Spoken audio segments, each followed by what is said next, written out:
ఓం శ్రీమాత్రే నమః. ETV life ఆధ్యాత్మిక ఛానల్ ప్రేక్షకులకు స్వాగతం. సత్వమగ్నిం స్వర్గ్యమధ్యేషి మృత్యో ప్రబ్రూహితం శ్రద్ధధానాయ మహ్యం స్వర్గలోకా అమృతత్వం భజంతే ఏతద్వితీయేణ వృణే వరేణ మృత్యో త్వం స్వర్గమగ్నిం అధ్యేషి. ఓ యమధర్మరాజా, స్వర్గానికి వెళ్ళాలంటే ఎలాంటి యజ్ఞం చెయ్యాలో నీకు తెలుసు. ఆ యజ్ఞాన్ని ప్రబ్రూహి, నాకు తెలియచేయి. ఎందుకంటే స్వర్గలోక అమృతత్వం భజంతే, స్వర్గలోకంలో ఉన్న ఆ దైవత్వాన్ని దివ్యత్వాన్ని పొందటం కోసం శ్రద్ధధానాయ మహ్యం ప్రబ్రూహి, ఎంతో శ్రద్ధతో నిన్ను అభ్యర్థిస్తున్న నాకు ద్వితీయేణ వరేణ వృణే, రెండవ వరంగా దాన్ని నాకు ప్రసాదించు. ఆ యజ్ఞాన్ని చేసే విధి విధానాన్ని నాకు తెలియజేయి అంటూ నచికేతుడు యమధర్మరాజును రెండవ వరంగా స్వర్గలోకానికి వెళ్ళటానికి అవసరమైన అగ్ని చయనాన్ని గురించి ప్రశ్నిస్తూ ఉన్నాడు. ఇహలోకంలో అనేక కష్టాలను అనుభవిస్తూ ఆనందం కోసం వెతుకులాడే వారికి దీర్ఘకాలమైనటువంటి సుఖాన్ని సంతోషాన్ని అందించగలిగినటువంటి అగ్ని చయనం గురించి నచికేతుడు యమధర్మరాజును ప్రశ్నిస్తూ ఉన్నాడు. ప్రతినిత్యము కష్టాల కడలిలో తేలుతూ ఉన్నటువంటి వ్యక్తి దీర్ఘకాలమైన ఆనందాన్ని అనుభవించాలి అంటే జరామరణ భయం లేకుండా, ఆకలి దప్పుల బాధ లేకుండా కేవలం సంతోషమే జీవనంగా గడపాలనుకుంటే సత్యవంతమైన జీవితంతో, సత్సంగంతో, సత్కర్మాచరణతో ఆ స్థితికి వెళ్ళవచ్చు అన్నటువంటి విషయాన్ని ప్రస్తావన చేస్తూ నచికేతుడు యమధర్మరాజును ఆ విద్యను, ఆ యజ్ఞ ప్రక్రియను తెలియజేయమంటూ అభ్యర్థన చేస్తూ ఉన్నాడు. నిజానికి పుణ్యకర్మ ఆచరణ ద్వారా స్వర్గసుఖాలు అందుకోవచ్చు. కానీ క్షీణే పుణ్యే మత్స్యలోకం విశంతి, సంచయనం చేసుకున్న పుణ్యమంతా అయిపోయిన తరువాత మళ్ళీ భూమండలం మీదనే జన్మించాలి. నిత్యము సత్యము శాశ్వతము అయిన ముక్తి పదాన్ని చేరుకోవటం కోసం కర్మాచరణ చిత్తశుద్ధిని కలిగిస్తూ మార్గాన్ని ప్రబోధన చేస్తుంది. కాబట్టి అలాంటి సత్కర్మాచరణకు శ్రీకారం చుట్టడం కోసమే యజ్ఞయాగాది క్రతువులను చేయమని తెలియజేయటమే ఈ వరం యొక్క అంతరార్థం. స్వర్గం అంటే ఏమిటి, ఎలా ఉంటుంది అన్న విషయాన్ని ఇంతకు ముందు శ్లోకంలో తెలియజేశాడు. స్వర్గే లోకే భయం న కించిదస్తి, న తత్రత్వం న జరాయా బిభేతి, ఉభే తీర్త్వా అశనాయ పిపాసే శోకాదిగో మోదతే స్వర్గలోకే. స్వర్గలోకంలో భయం అనేది ఉండదు. భయం లేకపోతే అదే స్వర్గం. ప్రతి క్షణము మనం భయపడుతూ జీవిస్తూ ఉన్నాం. భోగే రోగ భయం, షుగర్ ఉన్నవాడికి ఒక మధుర పదార్థాన్ని స్వీకరించాలి అంటే షుగర్ ఎక్కడ పెరుగుతుందో అన్న భయం. మరి ఈ భయం లేకుండా ఉండాలంటే ఏం చెయ్యాలి అంటే శరీరానికి హాని కలిగే పదార్థాన్ని స్వీకరించకూడదు. అలా స్వీకరించకుండా ఉండాలి అంటే నీ ఇంద్రియాల మీద నీకు నిగ్రహం కావాలి. భోగే రోగ భయం, కులే చ్యుతి భయం, విత్తే నృపాలా భయం, మానే దైన్య భయం, బలే రిపు భయం, రూపే జరాయా భయం,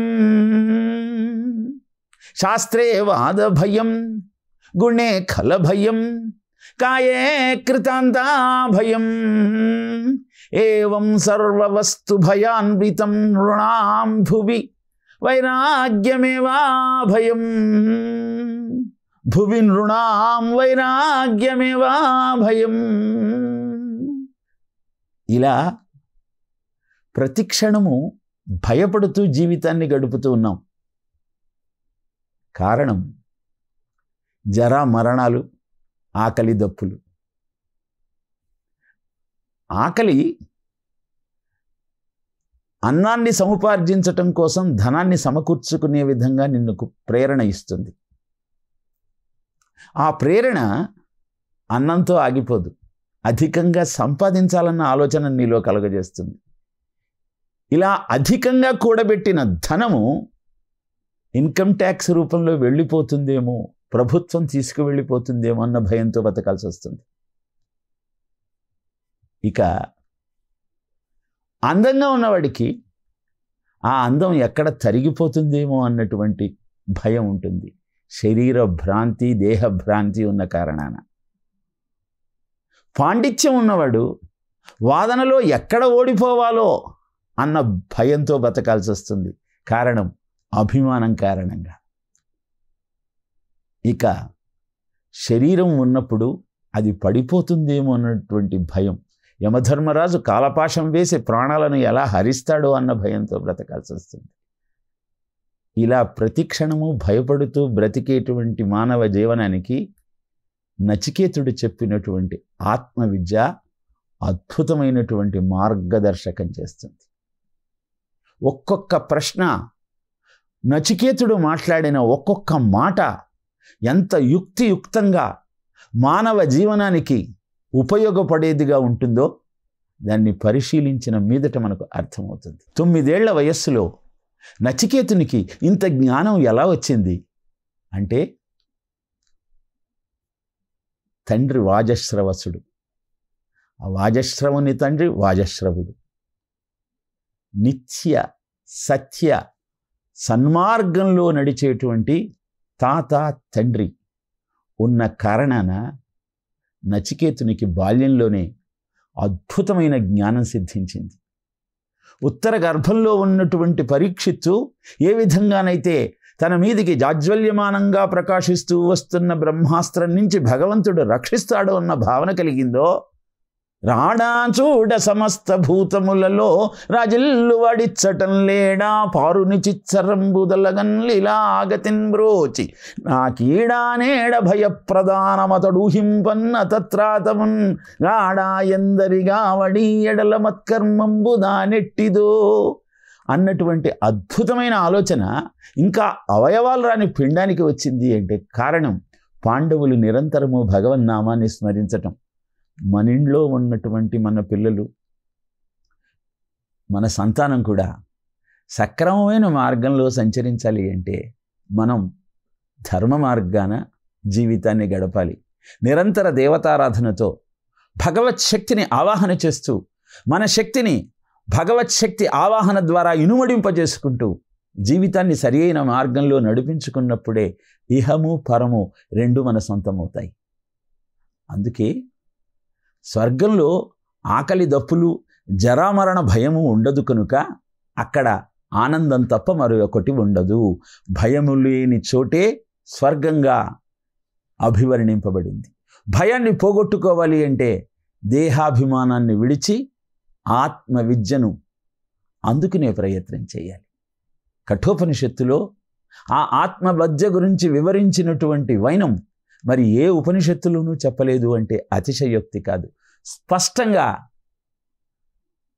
అధ్యయనం చేసేవాడికి అర్థమయ్యేలా నచికేతుని ప్రశ్నకు యమధర్మరాజు సమాధానాలు ఇస్తూ ఈ 119 మంత్రాల వాంగ్మయం ముందుకు సాగుతూ ఉంది. అలా స్వర్గలోకం అంటే ఏమిటో నిర్వచించి ఆ స్వర్గలోకాన్ని చేరుకోవటం కోసం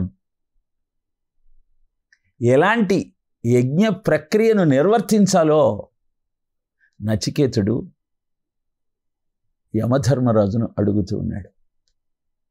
ప్రతి శ్లోకంలో యమధర్మరాజును సంబోధించేటప్పుడు మృత్యువు శాంత సంకల్ప సుమనో యథా స్యాత్ వీతమన్యు గౌతమో మాభిమృత్యో త్వత్ప్రసృష్టం మాభివదేత్ ప్రతీతః ఏతత్ త్రయేణ ప్రథమం వరం వృణీ. అంతకుముందు మొట్టమొదటి వరం ఏమడిగాడు అంటే, త్వత్ప్రసృష్టం, నీ చేత తిరిగి ఇంటికి పంపించబడిన నన్ను నా తండ్రి ఆదరంగా ఆహ్వానించేలాగా నన్ను కటాక్షించవయ్యా, నాకు వరం ఇవ్వు. తండ్రి నన్ను ఆదరించినప్పుడే ఆయన సేవ చేసుకోగలుగుతాను అని మొదటి వరం అడిగాడు. ఇక్కడ మనం గుర్తించాల్సిన ఇంకొక సత్యం ఏమిటి అంటే, ఆత్మవిద్యను అభ్యాసం చేయాలి అంటే, అధ్యయనం చేయాలి అంటే శరీరంతో ఉండాలి. శరీరమాజ్యం ఖలు ధర్మ సాధనం. శరీరాన్ని పోషించుకోవాలి అంటే తండ్రి యొక్క ఆదరణ కావాలి. తిరిగి వెళ్ళిన తరువాత ఏ విద్యనైతే యమధర్మరాజు ద్వారా తాను తెలుసుకున్నానో దానిని అభ్యసించి అధ్యయనం చేసి అంతరార్థం గ్రహించాలి అంటే తన పోషణ చూసే బాధ్యత తండ్రిదే కనుక ఆ తండ్రి తనను ఆదరించాలి. ఏ సాధన మనం ప్రారంభిస్తున్నా మొట్టమొదట మనకు కలిగే సందేహం ఏమిటి? ఈ సాధనను సక్రమంగా ముందుకు కొనసాగించగలమా? అయతి శ్రద్ధయోపేత యోగాచలిత మానస అప్రాప్య యోగ సంసిద్ధిం కాం గతి కృష్ణ గచ్చతి ప్రశ్నిస్తాడు అర్జునుడు కూడా కృష్ణుణ్ణి.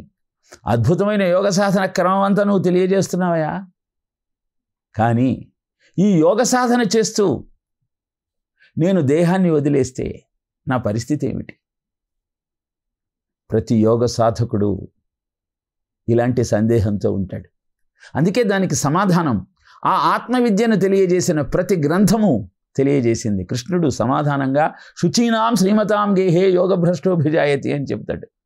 నాయన, నువ్వు సాధన చేస్తూ ఈ దేహాన్ని వదిలేస్తే ఆ సాధనను కొనసాగించడానికి అనువైనటువంటి జన్మ నీకు సిద్ధిస్తుంది. ఇక్కడ నచికేతుడు కూడా మొట్టమొదట ఆ వరాన్ని ఎందుకు ప్రశ్నించాడు, అడిగాడు అంటే, తాను సక్రమంగా పోషింపబడితేనే, తండ్రి ద్వారా ఆదరింపబడితేనే అద్భుతమైనటువంటి స్థితికి చేరుకోగలుగుతాడు. మనము నిజ జీవితంలో కూడా కొన్ని సంఘటనలు గమనిస్తే అత్యుత్తమమైన స్థితికి చేరుకోవలసిన వాళ్ళు ఇంట్లోని పరిస్థితుల కారణంగా ఆ స్థితికి ఎదగలేకపోతున్నారు. ప్రఖ్యాత క్రీడాకారుడు సచిన్ టెండూల్కర్ అదే మాట చెప్పాడు. నాకంటే గొప్పగా ఆడగలిగిన నా మిత్రుడు కేవలం తన అన్నగారి తప్పిదం కారణంగా వెలుగులోకి రాలేకపోయాడు. నా ఇంట సరి అయిన ఆదరణ నాకు లభించటం వల్ల నేను అనుకున్నది సాధించగలిగాను.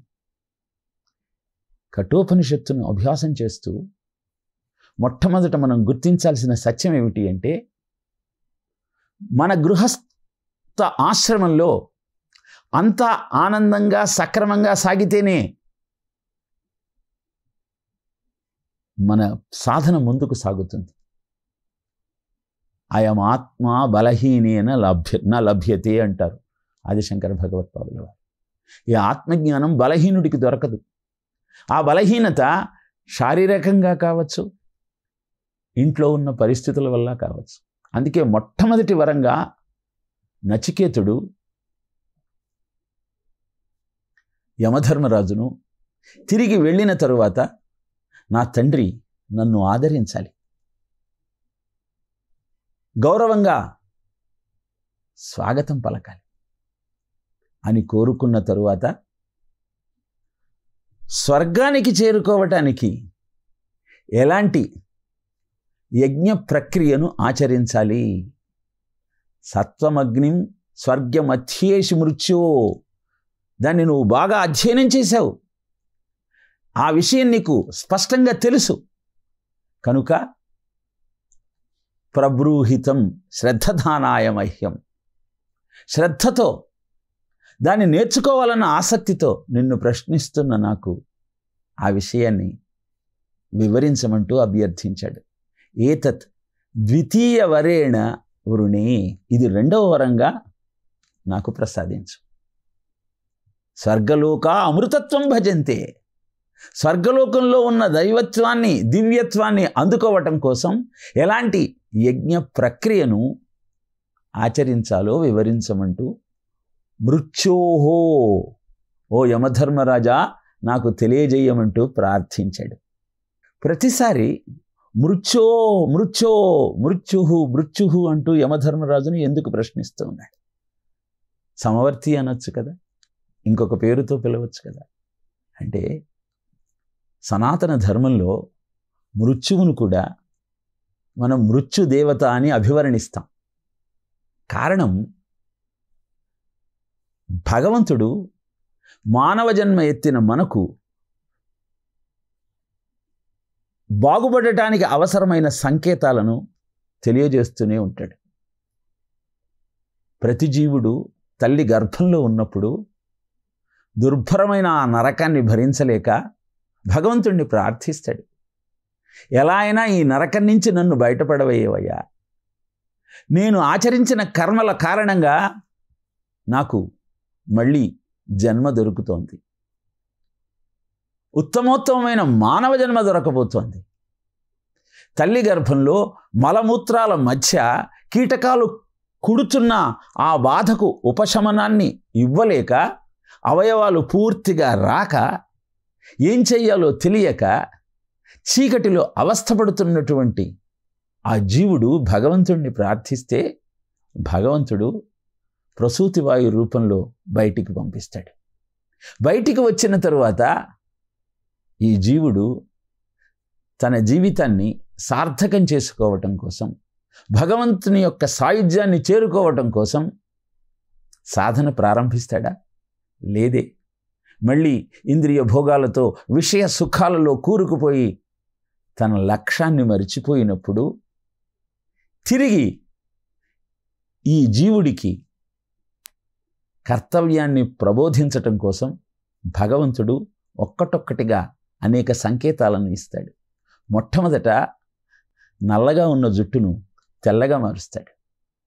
ఎందుకనంటే క్లేశములే కేశములుగా జీవుడు జన్మించినప్పుడు అతనితో వస్తాయి. నువ్వు చేసిన పాపాలే నల్లగా నీ కేశాలుగా నీ వెంట వస్తాయి. అందుకే భగవంతుడి దగ్గరికి వెళ్ళినప్పుడు తలనీలాలు సమర్పించి అహంకారాన్ని వదులుకొని నిన్ను తెలుసుకోవటం కోసం నా సాధనను కొనసాగిస్తానని వాగ్దానం చేస్తాం. నీ నిజస్వరూపాన్ని మరిచిపోయి నీ సాధనకు శ్రీకారం చుట్టాల్సింది పోయి ఆ సాధనను ఆపి విషయభోగాలలో కూరుకుపోయిన నీకు నల్లని వెంట్రుకలను తెల్లగా చేస్తూ నీ కర్తవ్యాన్ని బోధిస్తాడు. ఇది నీ స్వరూపం. స్వచ్ఛంగా, సత్యంగా, శుద్ధంగా, నిర్మలంగా ఉండాల్సిన నీవు పాపకూపంలో పడి సత్యాన్ని గ్రహించలేకపోతున్నావు. నిర్మలంబనజాల మెరయు చిత్తంబునా నల్లని వెంట్రుకల్ తెల్లనయ్యే. అప్పటికి మనం సత్యాన్ని గుర్తించక భార్య, బంధువు, కొడుకు, బిడ్డ, భర్త ఇలాంటి బంధాలలో కూరుకుపోతాం. ఈ బంధాలు బలంగా పీడిస్తున్న నేపథ్యంలో ఈ బంధాలు శాశ్వతం కాదయ్యా. కాయము వీడి జీవుడతి కంపిత చిత్తము నేగుచుండ ఓ నాయన అంచు ఏడ్చు నందన నందినులైన గాని నానా అని ఏడ్చేటువంటి కొడుకులు కూతుళ్ళు అయినా, భూరన విలపించే భార్య అయినా కాయము వీడి రారు కదా, చేసిన కర్మము దప్ప శంకర. ఎవరు నీతో రారయ్యా. ఈ బంధాలను చూసి నువ్వు మురిసిపోతూ ఉన్నావు. ఇవేవి శాశ్వతం కాదు అన్న సత్యాన్ని నీకు తెలియచేయటం కోసం బిగుతుగా, అందంగా, బలంగా, దృఢంగా 6 ప్యాక్ లాగా ఉన్నటువంటి దేహాన్ని వదులుగా మార్చేస్తాడు. తగుమోహపాశ బంధంబు జారిన మాట్కి వదలని అంగంబు వదలవాలే. ఈ బంధాలన్నీ అశాశ్వతం అని చెప్పటం కోసమే శరీరాన్ని వదులుగా మార్చేస్తాడు. అప్పటిదాకా పటుత్వంలో ఉన్న ఇంద్రియాలన్నీ బిగుతును వదిలి వదులుగా మారతాయి. భస్మాన్ని ఒళ్ళంతా పులిమేడే, బంధాలు భవబంధాలు బూడిదే అన్నాడే. శివుడు కూడా ఒంటి నిండా భస్మాన్ని ఎందుకు పులుముకుంటాడు అంటే ఇవేవి శాశ్వతం కాదు. దహనయోగ్య ఇది దేహ. ఈ దేహము దహనయోగ్యమైనది. దీనిని నమ్ముకొని ఇది ఆనందాన్ని ఇస్తుందన్నటువంటి భ్రాంతితో నువ్వు బ్రతుకుతూ ఉన్నావు అన్న సత్యాన్ని తెలియజేయటం కోసమే శివుడు భస్మాన్ని ఒళ్ళంతా పులుముకుంటాడు. ఆ సత్యాన్ని దేహంలో ఉన్నటువంటి అంగముల యొక్క బిగుతును తగ్గిస్తూ మనకు గుర్తు చేస్తాడు. అప్పటికీ మనలో మార్పు రాదు. ఇంద్రియంబుల కోర్కె నికలొల్లనను భంగి నుడగక తలచాల వడకబట్టే. ఇక ఇవన్నీ ప్రయత్నపూర్వకంగా వద్దు అని చెప్పలేకపోతూ ఉన్నాడు. ఇంద్రియ భోగాలలో కూరుకుపోయి సత్యాన్ని గుర్తించలేకపోతూ ఉన్నాడు. కనుక ఇతనికి ఏ విధంగానైనా సరే విషయాన్ని జ్ఞాపకం చెయ్యాలన్న ఉద్దేశంతో మనకు తెలియకుండానే మన తల అడ్డంగా అటు ఇటు ఊగుతూ ఉంటుంది. అప్పటికీ జ్ఞానం కలగదు. తమకంబు ప్రాయంబు దగిలిపోయిన మాట్కి లోచనంబుల చూట్కి నీచమయ్యే. ఇవన్నీ చూడటం వల్ల కదా ఇతనిలో వ్యామోహం కలుగుతోంది. వాటన్నింటినీ అందుకోవాలన్నటువంటి భ్రమ కలుగుతోంది. కాబట్టి కంటి చూపును మందగింపజేసినట్టయితే ఇతనిలో మార్పు వచ్చి నా వైపు ప్రయాణం చేసే ప్రయత్నం చేస్తాడు అని భావన చేస్తాడు భగవంతుడు. అందుకే చూపును తగ్గించేస్తాడు.